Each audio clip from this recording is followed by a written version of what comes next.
Weight loss అవ్వటానికి ఎన్నెన్నో అయితే ప్రయోగిస్తూ ఉంటాము.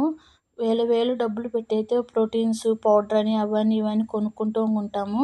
కానీ అవి ప్రోటీన్స్ పొడి తాగిన తర్వాత కొన్ని రోజులకి వాడకపోతే మరలా అయితే ఎక్కువగా బరువైతే పెరిగిపోతాము. ఇదంతా ఎందుకులే అని చెప్పేసి ఇప్పుడు వంటగదిలో ఉన్న ఈ మెంతులైతే తీసేసుకొని నైట్ పడుకునేటప్పుడు ఒక అర స్పూను మెంతులు నానపెట్టేసుకొని ఉదయాన్నే వాటర్‌తో పాటు మెంతులు గూడా అయితే తినేయొచ్చు. ఈ మెంతులు గూడా తినడం చాలా మంచిది. హెయిర్ ఫాల్ అయితే అవ్వదు. జీర్ణశక్తి అయితే మెరుగుపడుతుంది. మనకి బద్ధకం కూడా అయితే ఉండదండి వెయిట్ లాస్ అయ్యేటప్పుడు. కాకపోతే కొంచెం ఫుడ్ అనేది మనం తగ్గించుకొని తింటే త్వరగానే వెయిట్ లాస్ అయితే అవుతాము. ఇక్కడొచ్చేసి పిల్లలకి టమోటా రైస్ అయితే చేశాను. టమోటా రైస్ చాలా బాగా అయితే కుదిరింది. మీరు గూడా వెయిట్ లాస్ అవ్వాలనుకుంటున్నారా? అయితే మీరు గూడా అయితే మెంతులు వాటర్ అయితే ట్రై చేయండి. కంపల్సరీగా మెల్లగా అయితే వెయిట్ లాస్ అయితే అవుతాము.